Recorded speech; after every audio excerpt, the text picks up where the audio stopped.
beat the crap out of me for trying to tell the truth and trying to save us. Screw me. I'm an idiot who runs for this job. But you have kids. How many of you have grandkids? How many of you like your retirement? How many of you are prepared for a 20% cut in your Social Security in 8 years? Help us. This republic's worth saving. Maybe we should actually buy calculators. Thank you, Mr. Speaker. I yield back. The gentleman yields back.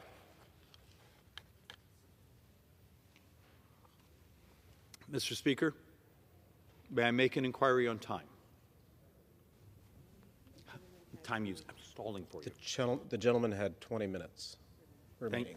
Thank you, Mr. Speaker.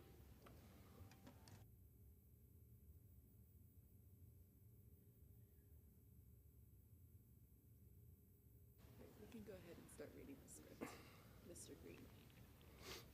Under the Speaker's announced policy of January 3rd, 2025, the gentleman from Texas, Mr. Green, is recognized for 60 minutes as the designee of the Minority Leader. Thank you, Mr. Speaker. Mr. Speaker, and still I rise.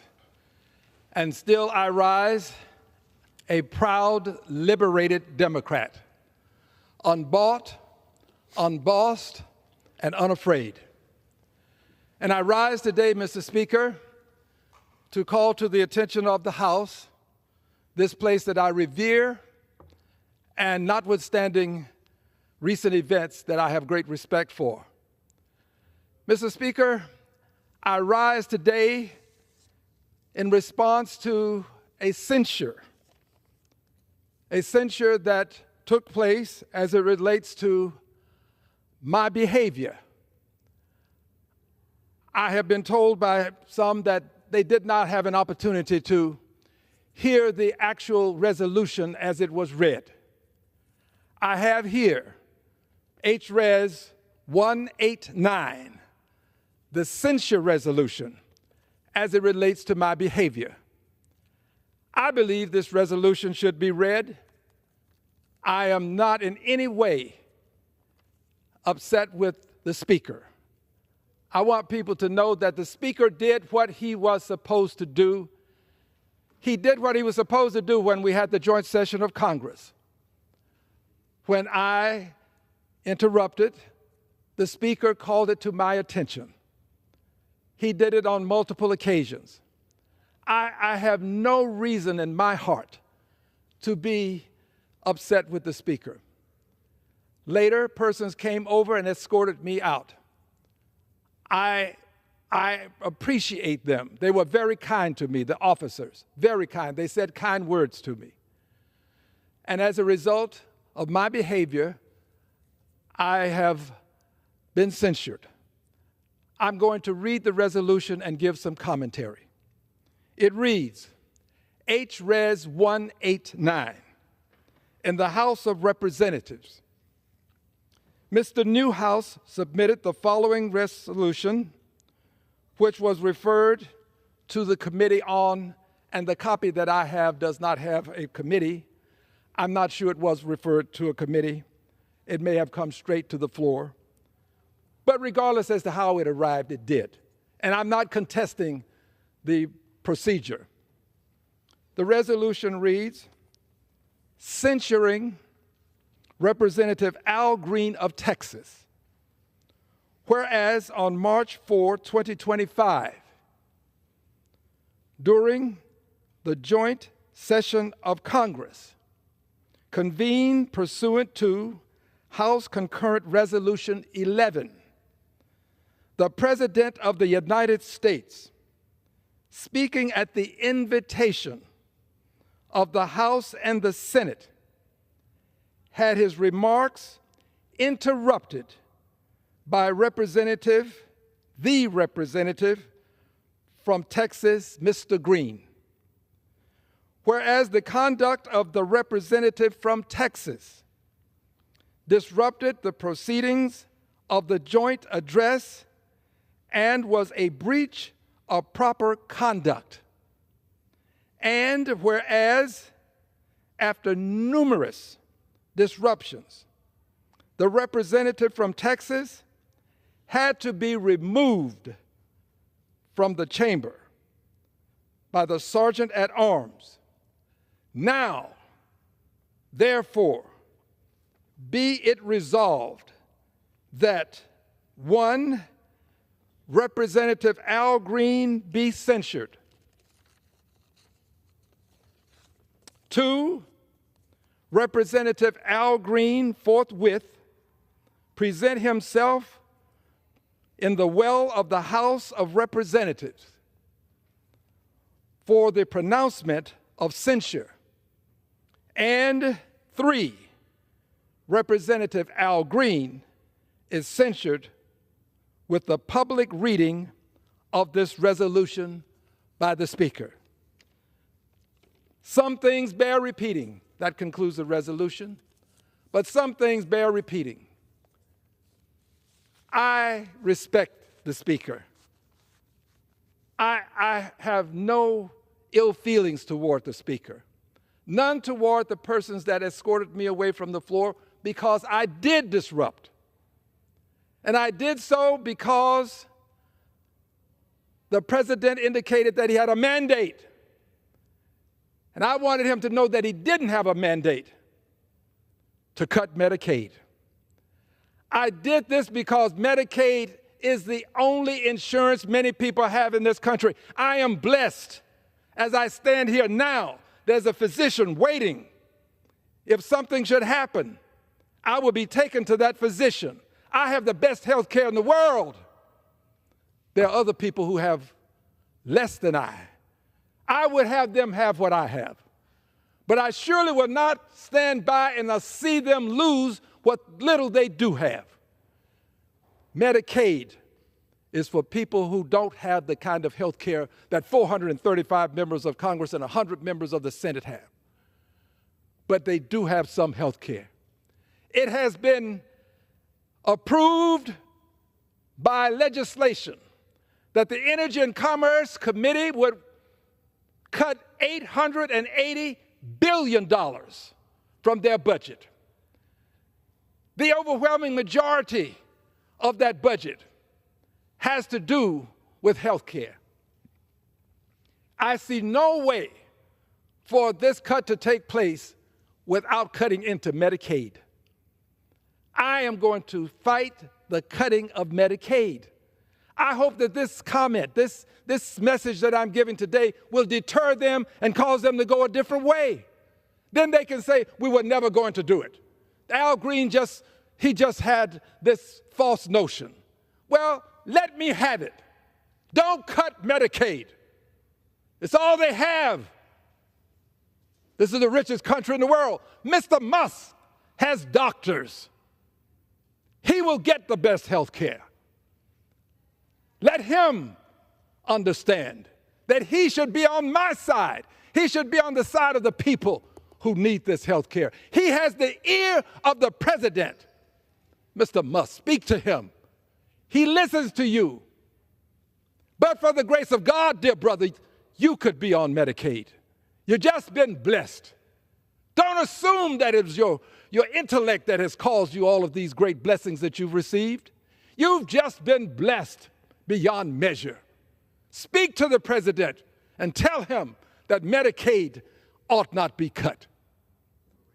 But I continue. I interrupted.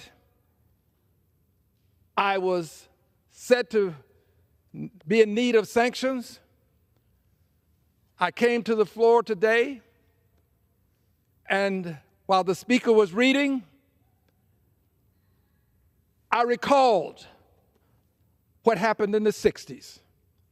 I recalled when we were faced with adverse circumstances. We would sing a song that would inspire and encourage us to move forward with alacrity. The words were, "We shall overcome. We shall overcome. We shall overcome someday." Deep in my heart, I do believe that we shall overcome someday. That was an act of incivility.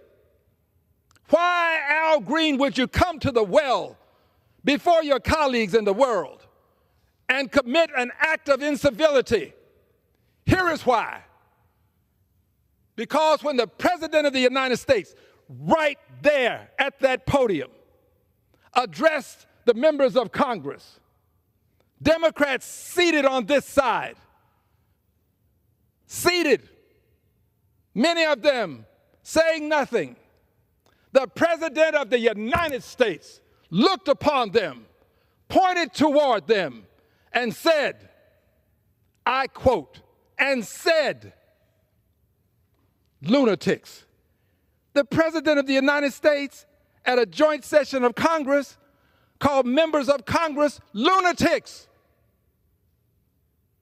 That was an act of incivility. Incivility. There comes a time when you cannot allow the president's incivility to take advantage of our civility. And that's what's happening in this country. His incivility is overwhelming our civility. We cannot allow this. That act of incivility was in direct response to the president's incivility. Mr. President, you, sir, you were wrong when you pointed to the members of Congress and called them lunatics. Democrats, I might add, called them lunatics. The president hasn't been sanctioned. President hasn't been reprimanded. No censure of the president. The president is above the law. Supreme Court has said as much. He can do things that no other can do. Above the law as it relates to certain things,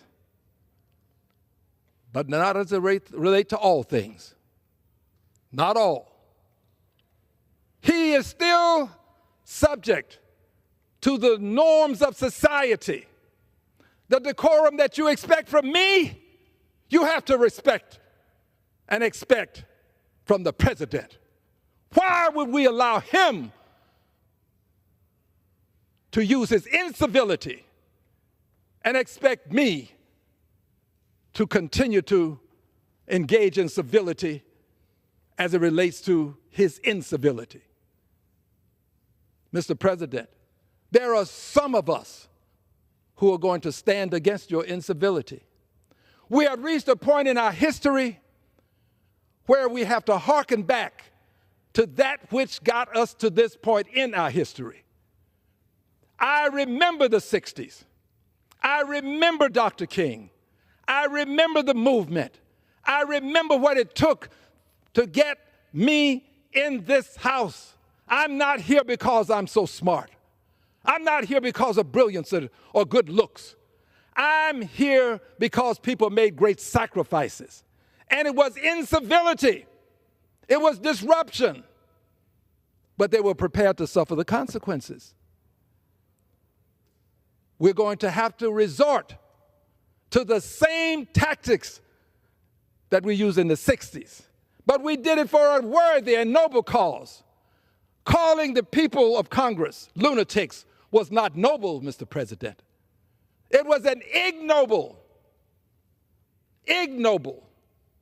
act of incivility. But I remember how we marched and how we protested. And I'm prepared to do it again. If you treat me like you treated me in the 60s, I'm going to respond the way I responded in the 60s.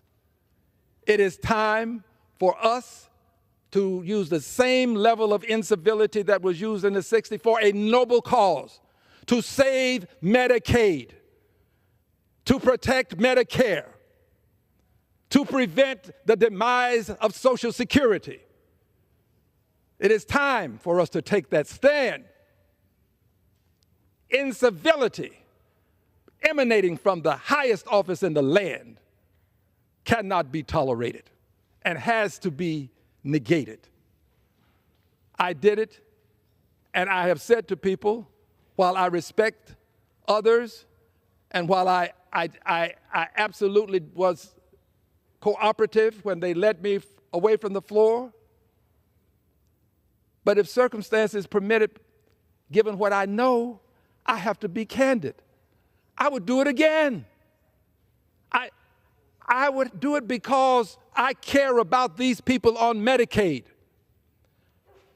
For edification purposes, the state of Texas was accorded $100 billion. $100 billion Medicaid dollars. $100 billion Medicaid dollars sent to the state of Texas to help poor people. And what did the state of Texas do? The state of Texas rejected $100 billion for poor people and Medicaid.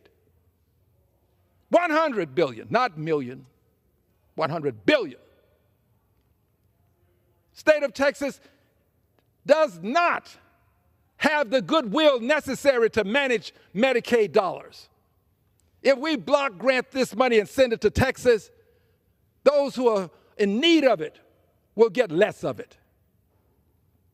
We have to stand up for them. They are among the least in our society. Unfortunately, we have to stand up for them. So I'm standing up for those people.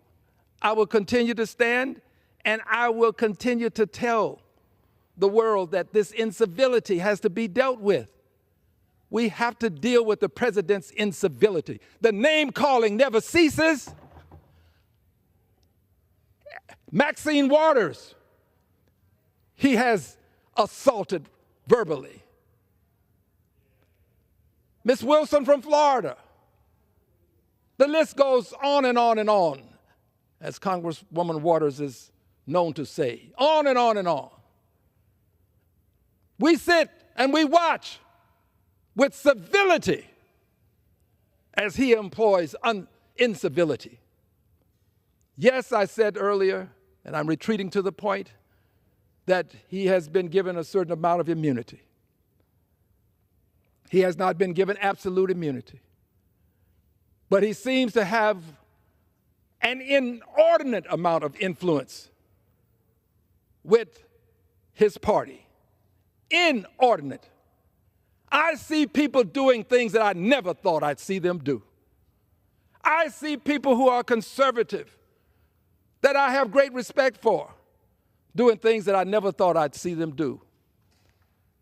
I'm not calling names. I'm just saying to you, friends, the president has an inordinate amount of influence. Inordinate, unusual,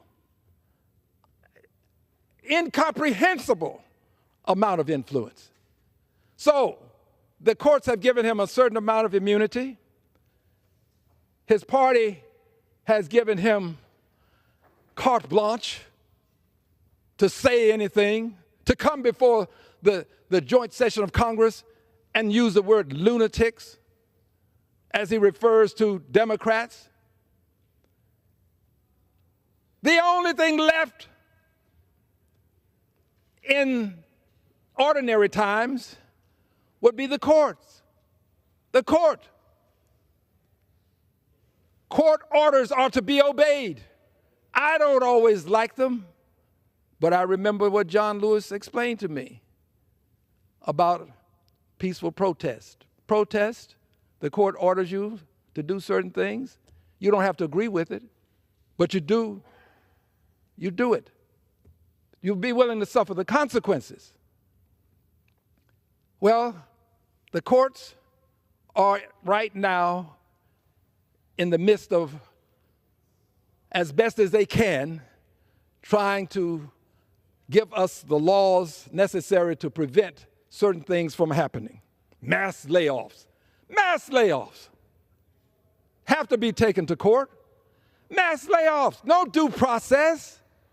No thought of what's happening in the lives of these people, that you just take a pen and with the stroke of a pen, you're off. No concern about children in school. No concern about loved ones who may be ill that they're taking care of being the chief breadwinner for the family, no concern. You've got billions, Mr. Musk. Why should you care about the concerns of people who have much less, who are working every day to eke out a living? You have billions. You shouldn't worry about them. Worry about making more money. Go to the moon. Well, they don't have that luxury. I'm going to stand for them. Mass layoffs without any consideration. I just believe that this level of behavior, if conducted, committed, engaged in by one Barack Hussein Obama, when he was president, if he behaved in this fashion, he would have been impeached. He would have been impeached. I will go to my grave with this belief. We wouldn't allow these mass layoffs. We wouldn't allow these cuts to veterans, and we wouldn't allow Medicaid and Medicare and Social Security to be on the chopping block. He would have been impeached. And to be very honest, I would have voted for the impeachment, because I don't think that we should allow a president to circumvent what we know to be the requirements associated with the legislative process and with due process, which should be accorded people who are being fired, as it were. So you do these things. The courts are acting, and the courts should act. But there is a point in time, Mr. President, if your incivility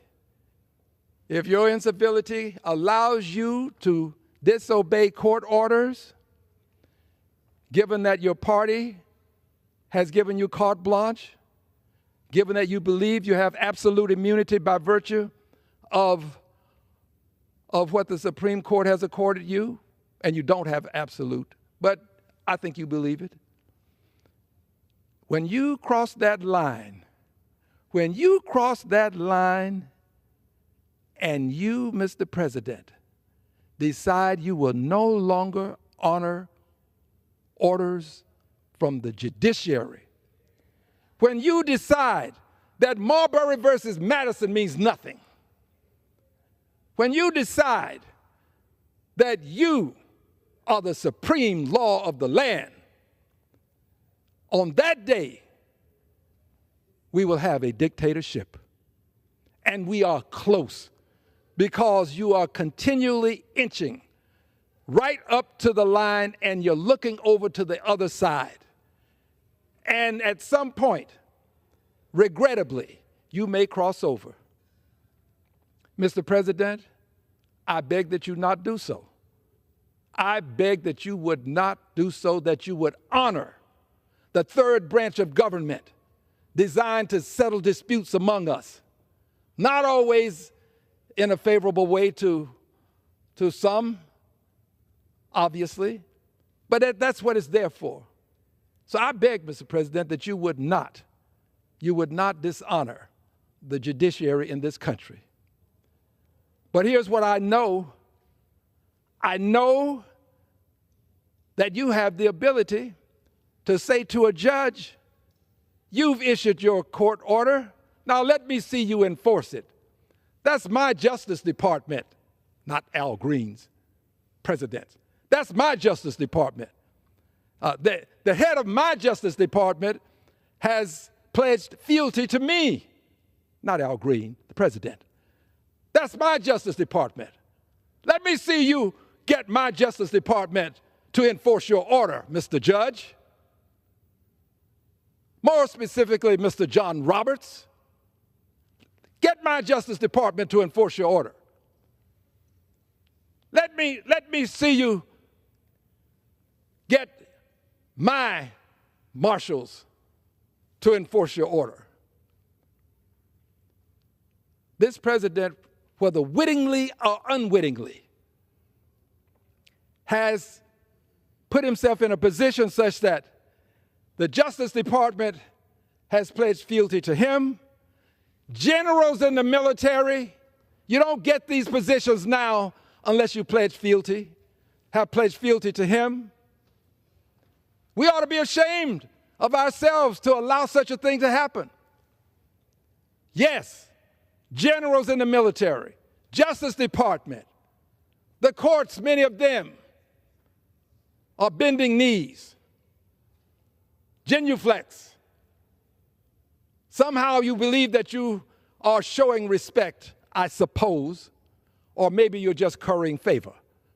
But be that as it may, Justice Department, generals in the military, many of the courts giving a genuflex, wittingly or unwittingly, he is setting himself up such that he is in a position such that at the end of his 4th year, he might attempt to do what he tried to do and failed at the end of his last term.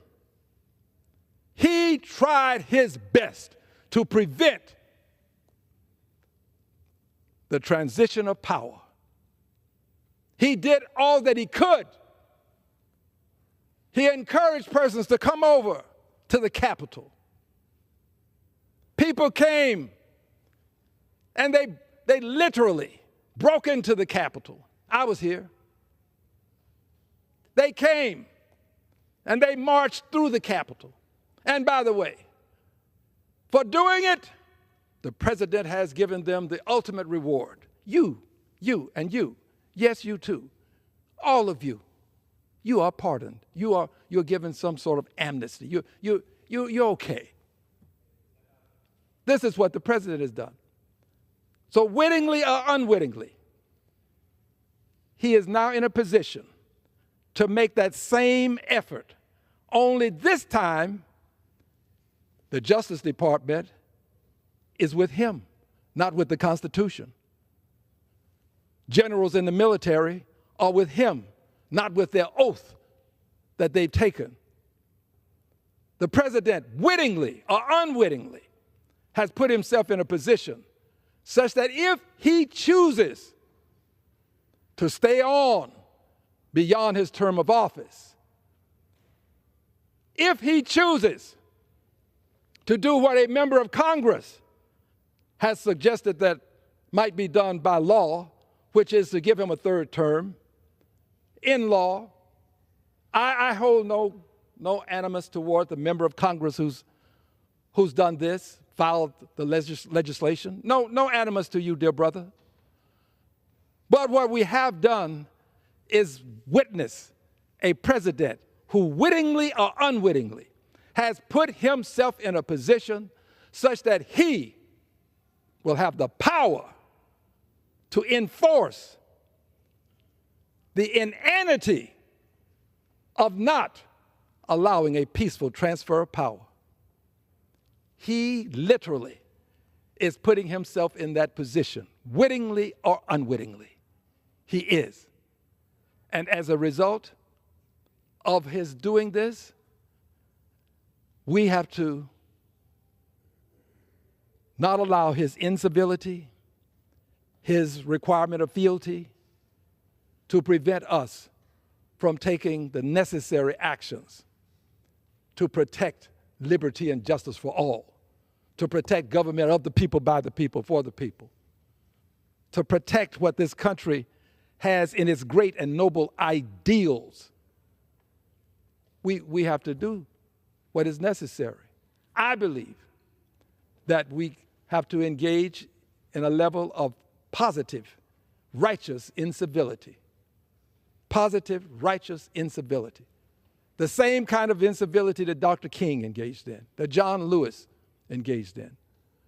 This incivility would only be a counterbalance to the president's incivility. I'm not saying that we get into the name calling and stoop to the level that he does. I'm saying that when there are moments for us to have righteous incivility, we should. So now I'm back to where I started. stood there in the House, the well of the House, other members with me. I never suggested to anybody that you do a certain thing.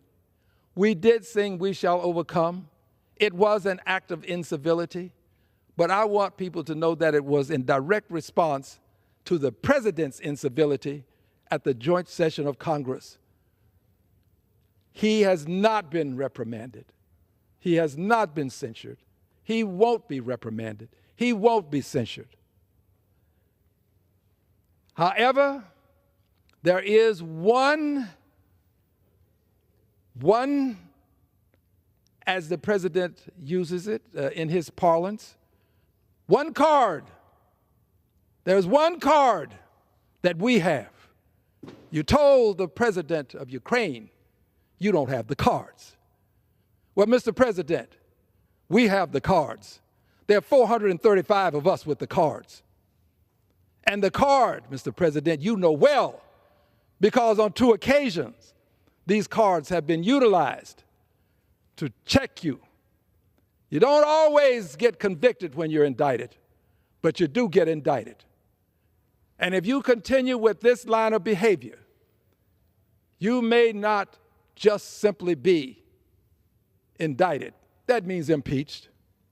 You may be more than impeached.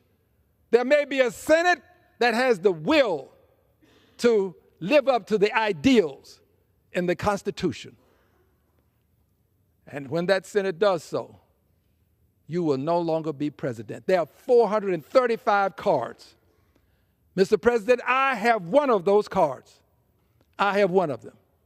You are a Goliath. You are a Goliath. You now have control of the Justice Department. You have the generals pledging fealty.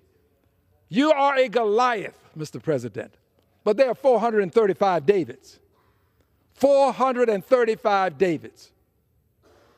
435 with the power accorded to us by way of the rules of this House to bring articles of impeachment.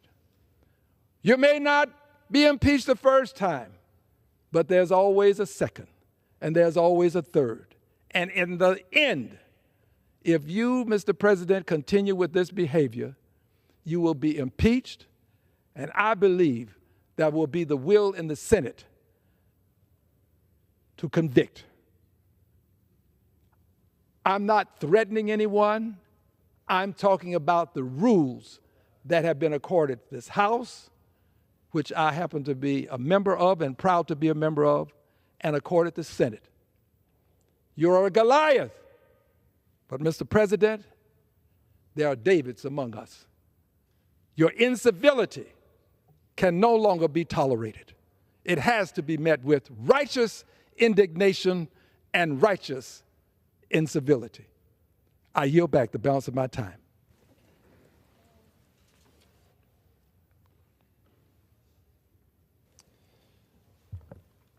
Members are reminded to refrain from engaging in personalities toward the president and to direct their remarks to the chair.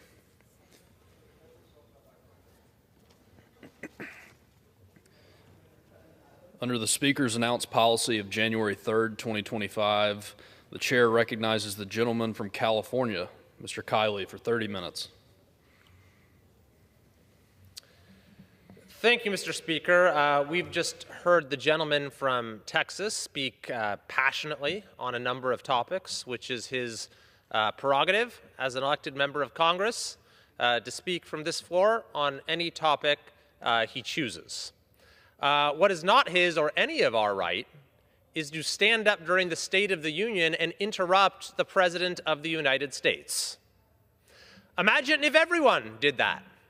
Imagine if everyone took whatever grievance they have in the moment and decided to use the State of the Union to air that grievance. Imagine if during President Biden's speech, each and every one of the Republicans in the House had stood up and objected to the president's open border policies or his runaway inflation policies. The State of the Union could not be delivered. The institution could not function. What's even more remarkable, though, than the conduct of this one member is the fact that all but 10 of his colleagues on their side of the aisle chose not to censure this eminently censurable conduct. We held a vote today, and there were 10 Democrats who joined with Republicans in voting for the censure. They were Ami Bera of California, Ed Case of Hawaii, Jim Costa of California, Lauren Gillen of New York, James Himes of Connecticut, Chrissy Houlihan of Pennsylvania, Marcy Kaptur of Ohio, Jared Moskowitz of Florida, Marie Glusenkamp Perez of Washington, and Tom Suzy of New York. The other 200 members who are present chose not to censure that conduct. I find that remarkable, and indeed, the antics on display during the State of the Union truly exemplified everything that is wrong with politics in this country today. Exemplified everything that Americans are so tired of. There was, of course, the outburst from the gentleman from Texas. There were the pathetic little protests of people walking out, a handful, in the middle of the speech. There were the sad little cards with statements like lies on them. But beyond all of that, there was a premeditated refusal from one side of the aisle, acting in unison, to stand and applaud for literally anything that the president said. So what were some of the things that they uniformly, acting as a monolith, refused to applaud? Well, they refused to stand and applaud for record-low illegal border crossings, for protecting women's sports, for stopping fraudulent payments, for capturing a terrorist who killed 13 American service members.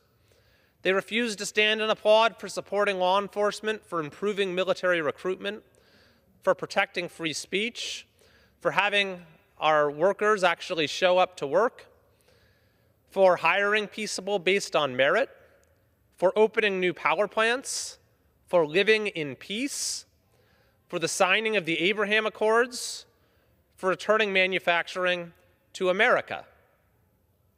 Not a single person stood.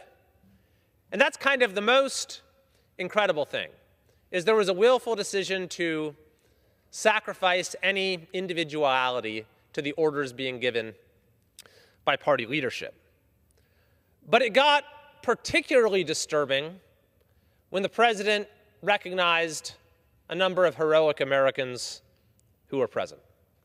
And we had our colleagues refuse to stand and applaud for a volunteer firefighter who provided a home to 40 foster children, to the victim of a deep fake who has become an advocate for other victims, to the family of Lake and Riley, to the family of Jocelyn Nungare, to a heroic Border Patrol agent, to the widow of an officer who was killed in the line of duty, to a 13-year-old survivor of brain cancer, such an inspiring young man, to a young man admitted to West Point, to a history teacher who has finally been brought home after being a political prisoner in Russia for 14 years, and to the family of Corey Comparatore.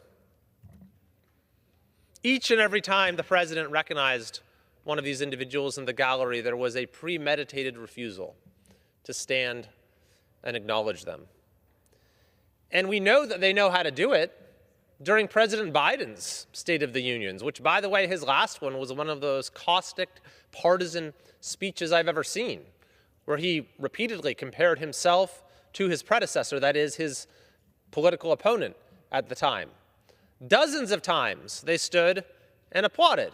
And by the way, on our side, for a lot of those times we didn't stand and applaud because he was saying partisan things or things we disagreed with. But when he said things that we agreed with, I would stand and others on my side would stand as well. When he spoke to unifying ideas about what makes our country great, we would stand and applaud. When he highlighted people who were deserving of commendation, we would stand and applaud. And yet the contrast could not have been starker in President Trump's speech and the reaction to it here in the chamber on Tuesday. And I think that's really unfortunate because Americans of all party affiliations, Republican, Democrat, Independent, Green Party, whatever the case may be, repeatedly say in overwhelming numbers that the political divisions in this country are a serious problem. I believe it's weakening us as a country. And I think we need to find opportunities to come together. We need to be looking for common ground. And the fact that you had one side that came into Tuesday's speech intent on finding no common ground whatsoever is a very unfortunate thing.